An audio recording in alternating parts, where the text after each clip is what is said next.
O livro de Atos é o segundo volume de uma obra de duas partes unidas que hoje denominamos Lucas Atos. Foi escrito pelo mesmo autor, Lucas, que foi um colega de trabalho que viajava com Paulo.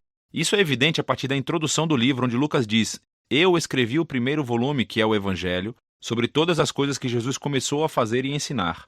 Agora, Lucas fornece aqui uma pista sobre o que será esse livro de Atos. O primeiro volume foi sobre o que Jesus começou a fazer e ensinar. O segundo volume será sobre o que Jesus continuou a fazer e ensinar, o que leva a um ponto muito interessante sobre o nome tradicional, mas não original do livro: os Atos dos Apóstolos. Enquanto diferentes apóstolos aparecem na maioria dessas histórias, a única personagem que unifica toda a história do início ao fim é o próprio Jesus, agindo diretamente ou por meio do Espírito. E assim, o livro teria sido mais preciso se tivesse sido nomeado Os Atos de Jesus e do Espírito Santo. A introdução do livro relata como Jesus, ressuscitado, passa 40 dias com os discípulos ensinando-lhes sobre o reino de Deus.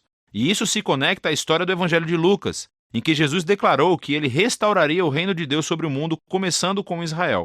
Então ele chamou Israel para viver sob o reino de Deus ao segui-lo. E ele foi coroado rei quando desistiu da sua vida, e depois venceu a morte com o seu amor.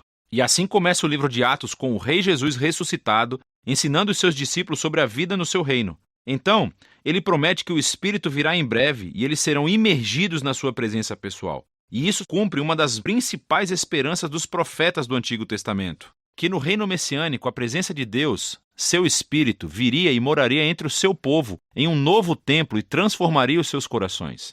E então Jesus diz: quando isso acontecer, o Espírito capacitará seus discípulos a serem minhas testemunhas em Jerusalém, Judeia e Samaria, até os confins da terra. A partir daqui, Jesus é levado por uma nuvem, uma imagem extraída do livro de Daniel, capítulo 7. Mostra como Jesus está sendo coroado como o Filho do Homem que foi inocentado após seu sofrimento e agora compartilha do governo de Deus sobre o mundo. E ele promete que um dia ele voltará. Os principais temas e o modelo do livro de Atos fluem diretamente a partir desse capítulo de abertura.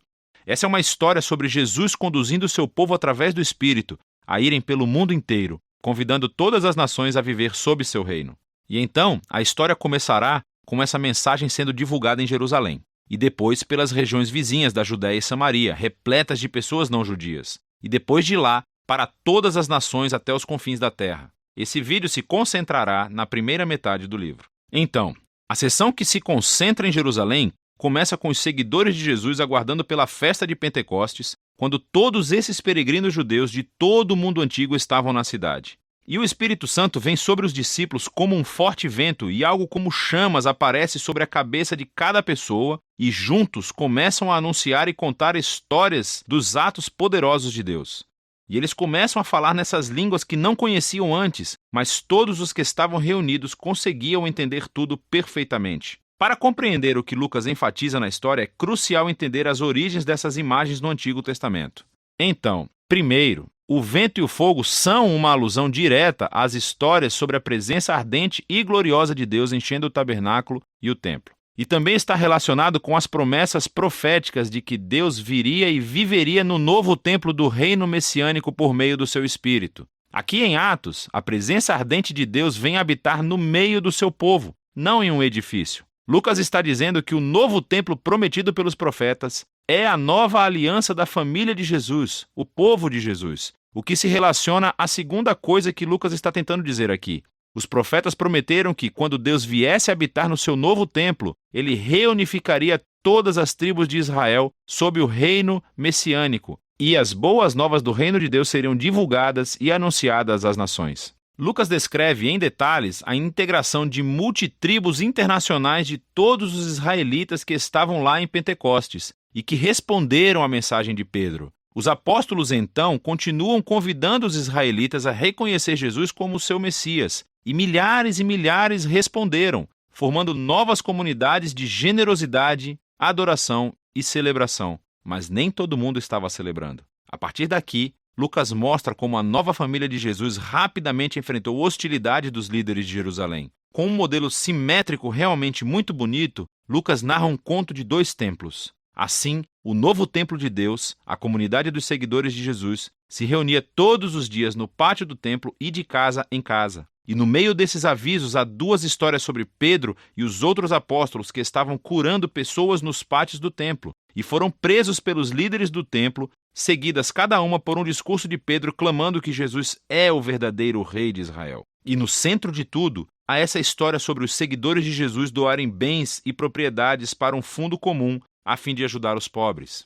O que é ótimo, e pode parecer que Lucas menciona isso de uma forma aleatória, até você perceber que esta era a única prática descrita nas leis da Torá e deveria estar acontecendo no Templo de Jerusalém com os seus líderes. Então, o ponto de vista de Lucas aqui é claro. O novo templo da comunidade de Jesus está cumprindo o propósito que Deus sempre desejou para o Templo de Jerusalém, o de ser um lugar onde céu e terra se encontram, onde as pessoas encontram a generosidade e a presença restauradora de Deus. Nesse conflito entre os dois templos, que culmina em Atos, capítulos 6 e 7, é onde começa a primeira onda de perseguições. Assim, os seguidores de Jesus continuam a se multiplicar, o que exige a presença de mais líderes. E um desses, Estevão, é uma testemunha corajosa de Jesus em Jerusalém, e ele acaba sendo preso e acusado de falar contra o templo e até mesmo de ameaçá-lo. Aqui, Estevão faz um longo discurso mostrando como os líderes de Israel sempre negaram os mensageiros que Deus lhes enviou, inclusive Jesus e os seus discípulos. Então os líderes de Jerusalém, em fúria, assassinam Estevão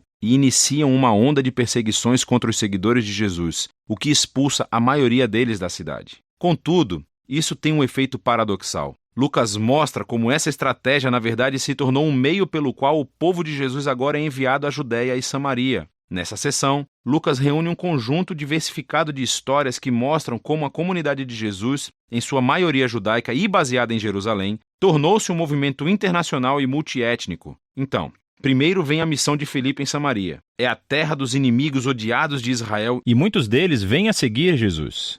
Em seguida, temos a conversão de Saulo de Tarso, mais tarde conhecido como Paulo.